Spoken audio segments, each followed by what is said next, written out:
Hello and welcome to Starting Points, where one thing leads to another.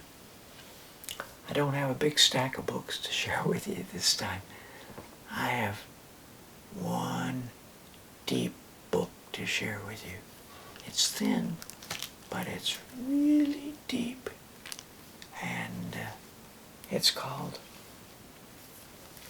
Solving the Puzzle Under the Seas. Marie Tharp maps the ocean floor. It's by Robert Burley. Robert Burley teamed up with a man that was taking photographs from hot air balloons, and wrote about those books. I thought he did a great job of this. I'm going to quote from him liberally to give you an idea of this amazing work done by both Marie Tharp and a cohort. So it starts with maps. I love them. Well, there are things that have an appeal, both looking at them, making them, creating imaginary maps, creating maps, what you see.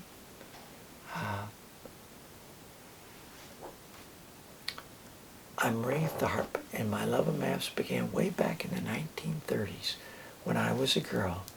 My father's job was to make maps that helped farmers understand different kinds of soil and what they could be used for. I liked to watch my dad as he drew his maps. Sometimes I held his pads and pencils as he worked. Dad traveled from state to make his maps, from Michigan to Iowa to Alabama and beyond, and the whole family moved along with him. I attended 17 schools by the time I graduated from high school. Sometimes I gazed in class at large maps that hung on the wall, and when in college a teacher pointed out that though the oceans covered more than half the world's surface, scientists knew very little about the bottom of the seas and what did the seafloor really look like. No one seemed to know. Then after graduating from college, she was eager to get work, but in those days it wasn't easy being both a woman and a scientist. Once I applied for a scientific job and they told me, oh, we don't need any more clerks. Because I was a woman, they assumed the only thing I was capable of taking care of was their files. Even at the Ocean Studies Lab at Columbia University in New York, my first boss told me a woman couldn't go out on a research ships. Having a woman on a ship is bad luck, he said. Well, that's really, I was amazed. It was 1948. Wasn't science supposed to be free of silly superstitions? Look at all the women that travel on ships. But I bit my tongue. That wasn't going to stop me. I was determined. And at lab, I worked hard and made lots of friends. One of those friends was Bruce Heezen, Heezen, a colleague who worked with me on several projects. Both of us were interested in breaking new ground. How deep were the oceans? Were there mountains beneath the sea? Was the bottom mostly flat? could it be maps, she wondered. I thought she wanted to give it a try. People had long attempted to measure the depths of oceans. Sailors once lowered weighted ropes to make such measurements. More recently, scientists were using machines that sent sound waves from a ship to the seafloor and back again, using the time it took for the echoes to go and come bouncing back. It was possible to figure the depth at various points. These measurements are called soundings. As time passed, more soundings were made, including some by my friend Bruce, and those soundings gave me my starting point. Can you feel the goosebumps? You have to think big. I told myself. I hauled a large table into my workroom, and she big sheets of paper, and she started to map it, and she did first plotted out the course of the coastline of the Atlantic Ocean, and I collected all the soundings available and placed those numbers carefully where they belonged on my map. Each sounding told the ocean's depth at one point. If the sounding number was, say, 16,000 feet, it meant the ocean was 16,000 feet deep, right there. And if a nearby point, the depth was, say, 8,000 feet deep, the sudden difference between the 2 points meant there was probably a mountain-like peak rising upward. And yes, there are mountains beneath the ocean, just as there are on land. It was like piecing together an immense jigsaw puzzle.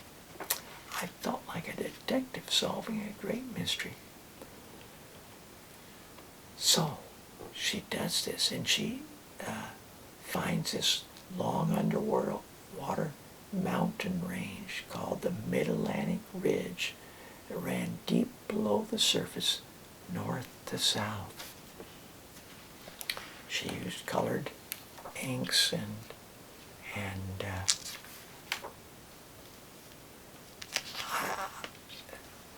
the depths numbers on my map suggested that a deeper, narrow valley divided the ocean floor of the Mid-Atlantic into two parts. At that time, most scientists believed the Earth's surface never moved. The Earth, of course, moved around the sun, yet the Earth's surface, so the scientists assumed, was fixed, unmoving. Other scientists, though, thought differently. They had an idea, a hypothesis, that the Earth's entire surface was divided into several gigantic parts or plates. They thought these plates were being forced apart by deep-sea earthquakes and volcanoes that occurred along the plates' edges. And because the continents rested on these plates, they moved. And as they moved, the new theory was called plate tectonics, or continental drift. Was the new theory true? Well, I remember when I introduced that to students years ago, nearly 55 years ago, and they thought that was something, but by then it had been shown to be the case. And so the book has a nice write-up on Marie. When she graduated from college in 1940s, she received degrees in 4 fields. In the humanities, music, a degree in English, in the sciences, a degree in math, and a degree in geology.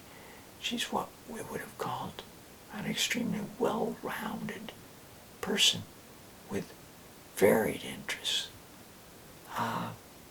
She died in 2006. And her work has been confirmed. And so there's a nice bibliography. I noticed there's one book in here which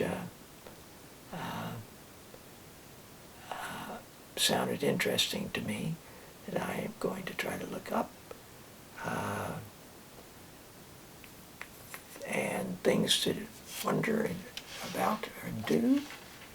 And there's the book. Now,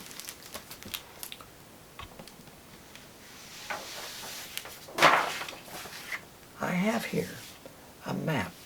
It appeared in the National Geographic magazine. It appeared in June 1968. And the work is based on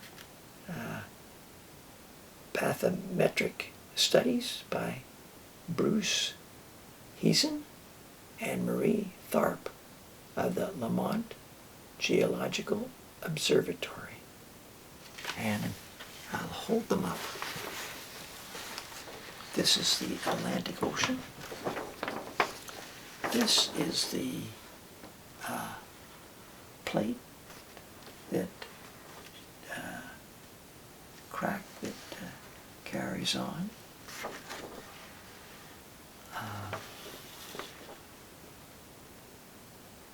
And some places,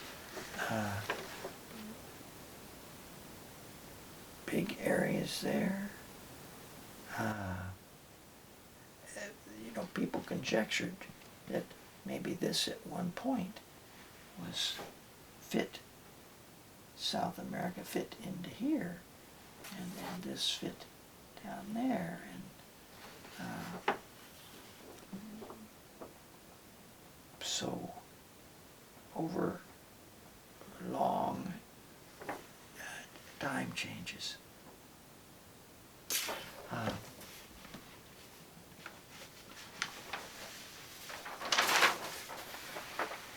This is the Pacific Ocean. Now, you can see, again, these deep lines. In some cases, that's where you get these trenches, and you get a lot of volcanic eruptions along them. When I look at them, I tend to look at them and see things like a fish. But now this is the Indian Ocean. Isn't it amazing? I mean, it's amazing. And look at this flat, smooth areas there. Well, lots of rivers, sediment, maybe filling in places a bit. And this one's the Arctic ocean floor. I see some sort of prehistoric fish-like, or maybe it's a seal-like animal. But look at Greenland. Look at Greenland. This is covered with glaciers right now, but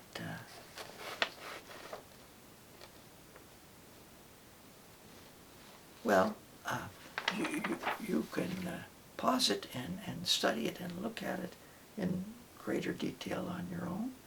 And thanks for joining me. And till next time, bye for now.